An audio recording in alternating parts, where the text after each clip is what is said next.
Саламатсыздар ма, құрметті студенттер. Құрмалы сөйлем синтаксі бойынша келесі 9-шы дәрісімізді бастаймыз. Бүгінгі сабақтың тақырыбы көсемше формула етістіктің қатысуымен жасалған сабақтас құрмалас сөйлемдер. Өткен жақ көсемше формула етістіктің п, ып, жұрнақтарының қатысуымен құралатын сабақтас құрмалас сөйлем және салалас сөйлемдермен функциялық қарым-қатынасы. Көсемшенің құрмалас сөйлем жасаудағы қызметі екі түрлі болады. Бірі бағынқы сөйлемнің баяндаушы бола тұра, сол сөйлемді басыңқы сөйлемге тәуелді етеді. Екіншісі, құрмаластың құрамындағы екі жай сөйлемді ешқандай қосымша тәсілдердің керегінсіз ақ байланыстырып тұрады. Мысалы, тұла бойы дірілдеп, екі шекеге ыстық қан шапшығандай болды. Бұл мысалдарда көсемшенің бірақ тұлғасымен сабақтасқан құрмаластар ғана көрсетілген. Әрі баяндауыштық, әрі сөйлемдерді бір-бірімен сабақтастыратын дәнекерлік қызметті көсемшенің барлық тұлғасында атқара алады. Мысалы, Ушаков үйінде болмай, Бұланбай қайтып кетті. Көсемше арқылы жасалған сабақтас сөйлемдердің есімше арқылы, шартты рай арқылы жасалған сабақтас бағыныңқы сөйлемдерден құрылысы жағынан өзгешелігі болады. Есімше тұлғасындағы етістік бағыныңқының баяндаушы болу үшін өзінің бастапқы қалпын сақтамай, тұлғалық өзгерістерге түсетіндігі белгілі. Оны төмендегіден мысалдан көруге болады. Ноқаң кеткен соң, Ордабай ауылы да қопаңдайды. Көсемше жұрнақтарының, оның ішінде п тұлғасының сабақтас сөйлем жасауда басқа тәсілдермен салыстырғанда тағы да бір өзіндік ерекшелігі бар.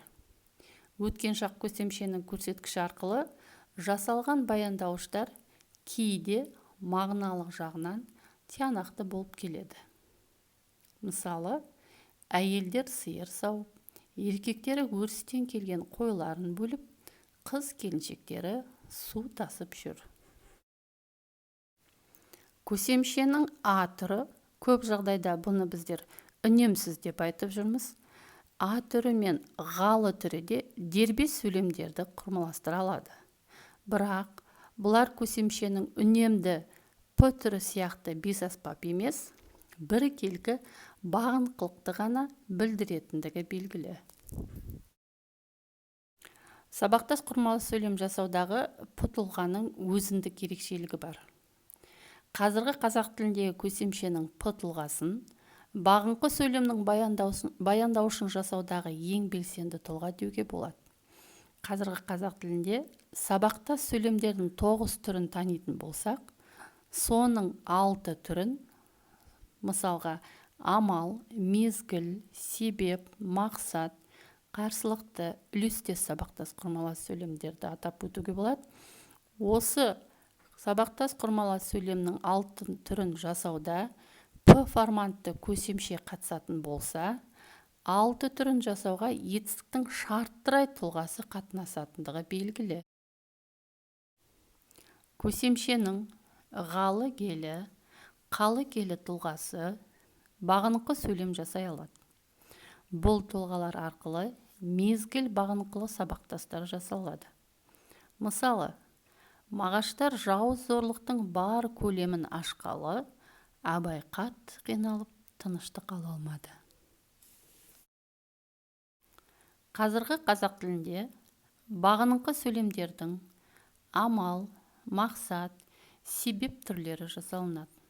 Мысалы, тың адам келді екен деп, айтып отырған әңгімесінің желісін өзгертпейді, қайталамайды. Және тағы бір мысал. Мәжет кішкене сәби өзіме үйрене берсін деп, бала қызығатын әдемі нәрселерді сатып алып беретін.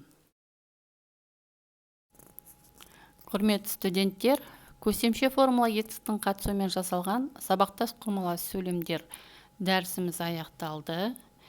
Алдарыңыздағы берілген дәрістің мазмұны бойынша дәптерлеріңізге конспектілеп, көсемше формула етістіктің қатысуымен жасалған сабақтас құрмалас сөйлемдер тақырыбында берілген слайдтар бойынша 10 блиц-тест әзірлеп, дайындап, өздеріңізге белгілі электрондық почтаға жіберіңіздер.